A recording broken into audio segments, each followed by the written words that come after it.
விஜய் வந்து காவேரி விட்டு பிரிஞ்சு ரொம்ப மனசு கஷ்டப்படுறாரு. அவரால் தாங்கிக்கவே முடியல. அவர் வந்து ரொம்ப மனசு கஷ்டத்தோடு இருக்கிறதையும், தாடி வச்சுட்டு அப்படியே வந்து ரொம்ப வந்து கவலையோடு இருக்கிறதையும் பார்த்து தாத்தாவும் பாட்டியும் மனசு கஷ்டப்படுறாங்க. இங்கே வந்து என்ன பண்ணுறாங்க, எப்படியாவது வந்து வெண்ணிலாவையும் விஜயும் ஒன்றா சேர்க்கணும் அப்படின்னு சொல்லிட்டு ராகினி ஒரு பக்கம் வந்து முயற்சி பண்ணிகிட்ருக்காங்க. அதன்படி வெண்ணிலா கிட்ட இந்த மாதிரி விஜய் கிட்ட நீ போய் பேசு, விஜய் கிட்ட பழகு, உனக்கு வந்து பழைய ஞாபகங்கள்லாம் விஜய்க்கு வந்து வந்துட்டா நீங்கள் 2 பேரும் ஒன்றா சேர்ந்துடலாம். உனக்கு தான் எல்லா ஞாபகம் வந்துச்சுல, இப்போ விஜய்க்கு பழைய ஞாபகம்லாம் நீ தூண்டணும். 2 பேரும் வந்து ஒன்றா சேர்ந்து வாழ்ந்தா தான் வந்து காவேரி இதுக்கப்புறம் இங்கே வரமாட்டா அப்படின்லாம் சொல்லி வந்து அவங்கள வந்து பிரெயின் வாஷ் பண்ணுறாங்க. வெண்ணிலாவும் விஜய் கிட்ட போயிட்டு வந்து கூட வந்து நெருக்கமாக வந்து பழக ஆரம்பிக்கிறாங்க. விஜய் வந்து அவாய்ட் பண்ண ஆரம்பிக்கிறார் வெண்ணிலாவை. இதனால் வெண்ணிலா செமையாக டென்ஷன் ஆகிடுறாங்க. இந்த சூழ்நிலையில் இங்கே என்ன பண்ணுறாங்க, காவேரியோட குடும்பம் காலி பண்ணிவிட்டு வீட்டுக்கு போயிடுறாங்க. அதனால் வந்து விஜய் தவிக்கிறாரு. காவேரி இல்லாமல் காவேரி வந்து எங்கே இருக்கா ஏது இருக்கான்னு சொல்லிட்டு விஜய் தேட ஆரம்பிக்கிறாரு. ஒவ்வொருடைய காவேரி தேடிட்டு இருக்காரு. கிட்ட பேசி எல்லா விஷயத்தையும் புரிய வைக்கணும் அப்படின்னு சொல்லிட்டு விஜய் வந்து நிறைய முயற்சிகள் வந்து மேற்கொண்டுட்டு இருக்காரு. அதன்படி வந்து காவேரி ஒரு டைம் பார்த்துடுறாரு. விஜய் காவேரி கிட்ட பேசலாம்னு சொல்லிட்டு நினைக்கும் போது கரெக்டாக அந்த டைமில் குமரன் நிவீன் வந்து அவரை தடுத்து நிறுத்திடுறாங்க. குமரன் வந்து சட்டையை பிடிக்கிறாரு. நிவீனும் வந்து வந்து ரொம்ப ஓவராக பேசுகிறாரு. இங்கே என்ன பண்ணுறதுன்னு தெரியாமல் விஜய் வந்து பயங்கரமாக அவங்ககிட்ட சண்டை போடுறாரு. 2 பேரும் சண்டை போடுறது பார்த்து நிவீன் வந்து விலக்கி விடுறாரு. முதல்ல இங்கேருந்து கிளம்புங்க, இதுக்கப்புறம் காவேரி பக்கம் திரும்பவே கூடாது அப்படின்னு சொல்லிட்டு குமரன் வந்து வான் பண்ணுறாரு விஜயை. விஜய் என்ன பண்ணுறதுன்னு தெரியாமல் தவிக்கிறாரு. இந்த சூழ்நிலை இங்கே வந்து காவேரி என்ன பண்ணுறாங்க, வேலை கேட்டு ஒரு இடத்துக்கு போகிறாங்க. அப்போ கரெக்டாக வந்து அங்கே வந்து வக்கீலை வந்து மீட் பண்ணுறாங்க. மேடம் வந்து இங்கே வந்திருக்காங்க அப்படின்னு சொல்லிட்டு, மேடம் என்ன திடீர்னு இங்கே வந்திருக்கீங்க அப்படின்னு சொல்லிட்டு கேட்குறாங்க.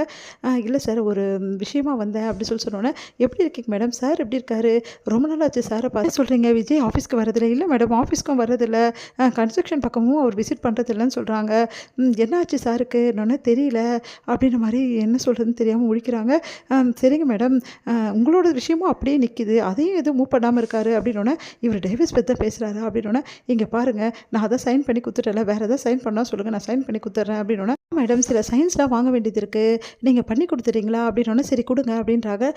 பேப்பர்ஸ் வந்து பார்க்குறாங்க. மேடம் படித்து பார்த்து சைன் பண்ணுங்க மேடம், படித்தா வேறு மாதிரி இருக்குது. என்ன சார் வேறு எதுவும் பேப்பர்ஸ் கொடுக்குறீங்க, என்ன மேம் சொல்கிறீங்க, அன்றைக்கி நீங்கள் சைன் பண்ண பேப்பர்ஸாக நல்லா பாருங்கள், நீங்கள் சைன் பண்ணியிருக்கீங்க, ஒரு சில இடத்துல மிஸ் மேட்ச் ஆகிருக்கு, இதில் வேறு எதுவும் போட்டிருக்கு, வேறு எதுவும்னா மேடம் உங்களை எம்டி ஆகிறதுக்காக தான் சார் வந்து இதை மூவ் பண்ணியிருக்காரு, உங்ககிட்ட சொல்ல வேணாம்னு சொல்லிட்டேன், சாரி மேடம், இந்த பேப்பரை வேறு நான் காட்டிட்டேன் சொல்லிட்டேன், இது சர்ப்ரைஸாக உங்களுக்கு கிஃப்ட் பண்ணணும்னு நினச்சாரு, அதனால தான் யாருக்கிட்டையுமே சொல்லலை, ஆஃபீஸில் கூட யாருக்குமே தெரியாது, ஆனால் என்னென்னு தெரியல மேடம், இப்போ இதை பற்றி எதுவுமே பேச மாட்டேங்கிறாரு அப்படின்னோடனே, அப்படியே தூக்கி வாரி போடுது காவேரிக்கு. காவேரியாளுக்கு ஒன்றுமே புரியல. நீங்கள் என்ன சொல்கிறீங்க சார் அப்படின்னோடனே, ஆமாம் மேடம், சாரி மேடம், உங்ககிட்ட சொல்லிட்டேன், அதுக்காக தான் 2வது வாட்டியும் நான் சைன் வாங்குறதுக்காக வந்திருந்தேன், அன்றைக்கி தான் உங்களை எம்டி போஸ்ட்டில் உட்கார வைக்கணும், எம்டி சீட்டில் அப்படின்னு சொல்லிட்டு எல்லா ஏற்பாடும் பண்ணியிருந்தாரு, உங்களுக்கு கூட ஒரு சின்னதாக ஆக்சிடென்ட் ஆகிடுச்சு அப்படின்னு சொன்னாங்கன்னு சொல்லிட்டோன்னே நினச்சி பார்க்குறாங்க.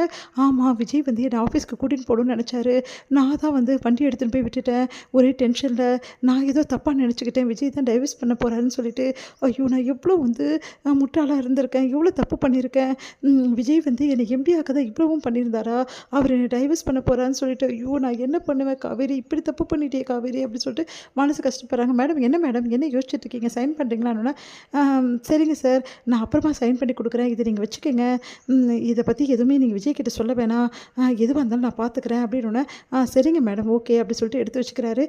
மேடம் சாரி மேடம், நான் இந்த மாதிரி வந்து அவர் சர்ப்ரைஸை வந்து ரிவீல் பண்ணிட்டேன்னு சொல்லிட்டு அவர்கிட்ட சொல்லிடாதீங்க மேடம் ப்ளீஸ் மேடம் அப்படின்னோடனே, சரிங்க அப்படி சொல்லிட்டு சொல்கிறாங்க. ஐயோ நான் பெரிய தப்பு பண்ணிட்டேன், விஜய் பாவம் எனக்காக எவ்வளோ யோசிச்சிருக்காரு, என்னை வந்து எம்டி சீட்டில் உட்கார வைக்கணும் ஆசைப்பட்டிருக்காரு, அதுக்கு தான் இவ்வளவும் பண்ணியிருக்காரு, கடைசியில் அவரை போய் நான் தப்பாக நினச்சிட்டேனே, அவர் என்கிட்ட சொல்லியிருக்கலாம்ல, அவர் சொல்லாமல் சர்ப்ரைஸ் கொடுக்கணும்னு நினச்சிருக்காரு, ஒருவேளை அதனால தான் என்னை வந்து கிளம்ப சொன்னார் அன்னைக்கு, அதுவும் சர்ப்ரைஸாக இருக்குமோ, ஐயோ எனக்கு ஒன்றுமே புரியலையே, ஏன் விஜய் இப்படி பண்ணீங்க, என்கிட்ட சொல்லியிருக்கலாம்ல விஜய், இப்படி பண்ணிட்டீங்களே விஜய், இப்போ நான் என்ன பண்ணுவேன் விஜய், எப்படி நான் எல்லாருக்கும் புரிய வைப்பேன், எனக்கு ஒன்றுமே புரியல, இவ்வளோ தூரம் இந்த பிரச்சனை இழுத்துட்டு வந்து விட்டுட்டிங்களே, ஐயோ நான் தான் வந்து தப்பு பண்ணிட்டேன், விஜயை பற்றி தப்பாக யோசிச்சிட்டேன், அவர் எனக்கு எல்லாமே பார்த்து செஞ்சுருக்காரு, அவர் என்னை விரும்பியிருக்காரு, ஐயோ நான் ஏன் இப்படி பண்ணேன் அப்படின்னு சொல்லிட்டு காவேரியால் தாங்கிக்க முடியாமல் அழறாங்க. கதறி ரோட்லேயே வந்து அப்படியே கதறி அழறாங்க காவேரி. அவங்களால தாங்கவே முடியல.